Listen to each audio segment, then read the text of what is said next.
Carlies. Hey guys, Rob from Georgia here with you. I'm your regular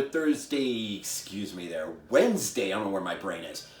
Wednesday reviewer. And here with you this week, it is theme week. It is week 396. And it is, again, theme week. It is Karloff versus Lugosi. Compliments of Chris, our Thursday reviewer. He is your Thursday reviewer, not me. But it is Karloff versus Lugosi, and so we're kind of just lining things up, picking one from the other, or maybe perhaps you might even see a review that brings both to the table and our thoughts on them as actors, and whom do we like better, or whom are we, you get it.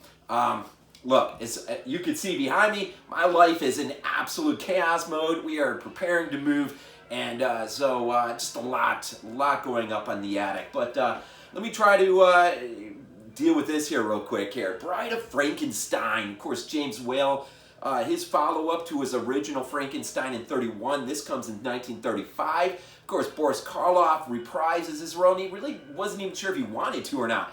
But thankfully he does. And as well as Colin Clive, who comes back as Henry Frankenstein. But we also have... as Dr. Pretorius, we have Ernest Thesiger, who was one of my favorite actors from the old Dark House. He's the one, who says, have a potato, which I don't know, is one of my favorite lines ever. But James Whale wasn't even sure if he wanted to do this or not. Thankfully, 4 years removed from the original, he does. And when he does, it's like... Well, you know how it is with a lot of directors. They feel restrained to the original source material. That is Mary Wollstonecraft's Frankenstein from like 1816 or something like that. And, you feel somewhat restrained to the source material, but then you have an opportunity to follow it up, and basically the studio says, have at it, do whatever you want to do, basically. And Whale does. Not so far different than, I say, Rob Zombie's H2. I'm not putting H2 anywhere near Bride of Frankenstein. But Frankenstein did influence him as well as a lot of other movies. But Whale will have at it. And what he ends up creating initially wasn't received, I don't think, the greatest. But eventually, it's considered one of the greatest sequels ever. And Boris Karloff, man, is a huge part of that because... he continues just to evolve the character of the monster from the original to now. And there is so much more life breathed into him and how he, the humanity he shows and how he deals with certain things throughout, being chased on by the mob and jailed up for a moment, and then finally breaks out, and then he meets the old guy in the cabin, the blind guy, who is maybe one of the only ones who shows humanity to him, and of course that will be busted up by a couple hunters who happen to come upon the cabin.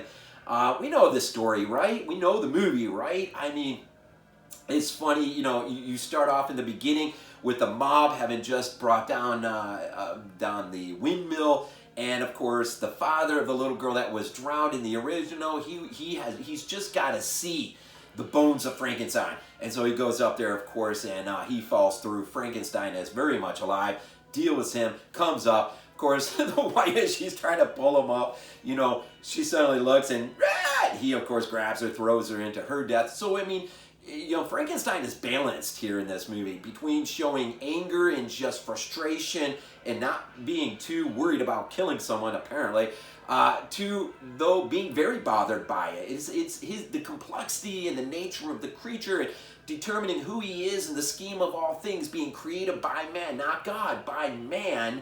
It's just an interesting, James Whale just was brilliant. Karloff was freaking brilliant. And, when you think of Lugosi and Dracula and all the other things he did, in my mind, I don't go out of my way to try to figure out who's my favorite. It's just what movies am I gravitating to.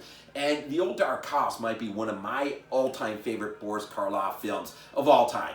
I love his caricature of Frankenstein in Bride much more than I do in the original. I think it's a testament to James Whale, picking up the opportunity to do it, but allowing himself and others around him, allowing him just to show the freedom and to do some weird offbeat things. I mean, if we think the white horse in H2 was weird, what about the little miniatures that Proteria shows off, you know, by conjuring up use of black magic, and where Frankenstein was a man of pure science wanting to conquer death.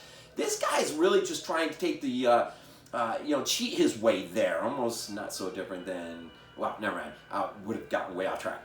But I mean, I'm not really trying to compare H2 with Bride, really. There's just some interesting parallels in terms of the director and their choice to be free, some of the weird things that come out of it, and how we react to those weird things.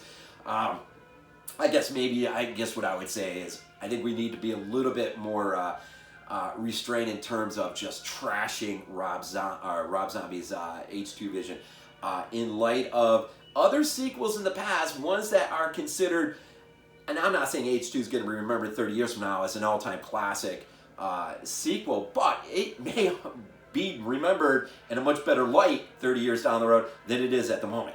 It's just my point. But Karloff, man, he is absolutely fantastic in how he trusts, just the whole issue of trust between him and man. Man, of course, being the source of his created effort. And he does learn the whole scene down in the cemetery when Frankenstein just has enough and he goes hides in the cemetery, and then of course him and Proteus, their evaded paths will cross, and that whole exchange between Proteus and Frankenstein is just is one of my favorite scenes in the movie as well. Of course, you've got Oma. I can't remember her last name. Oma or Connor, maybe. She's a lady who just absolutely spazzes out every single little thing. She might be the most annoying factor in this entire movie, but you know, it is what it is.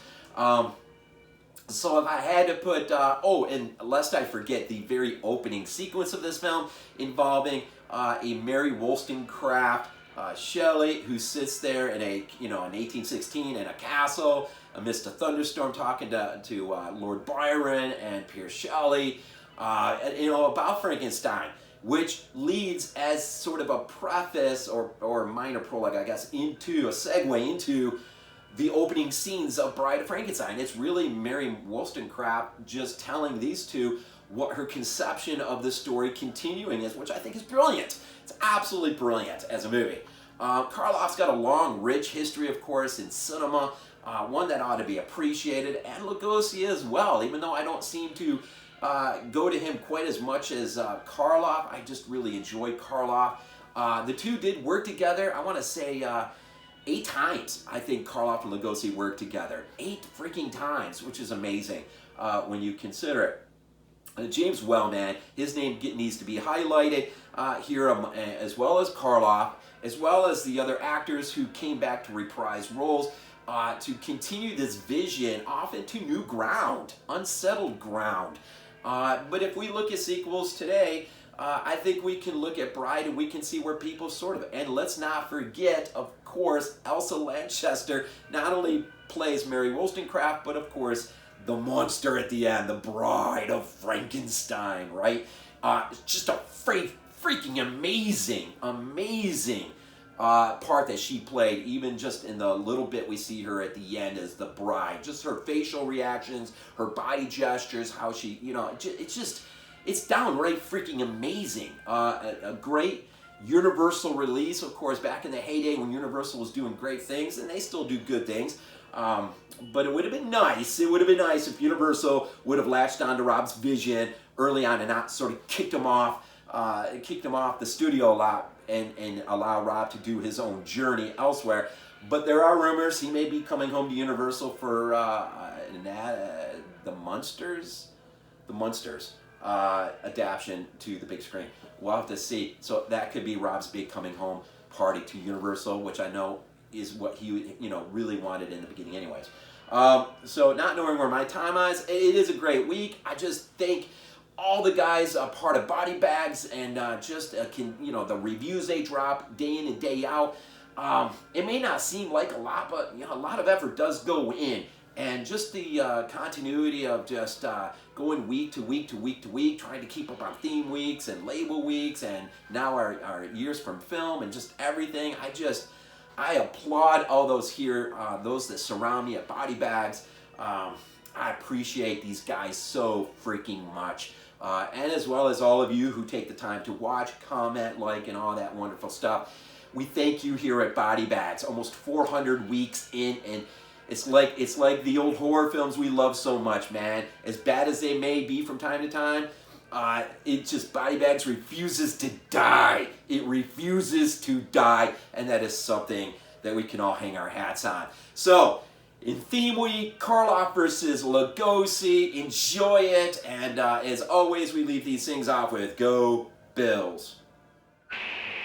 This is not a dream. Not a dream.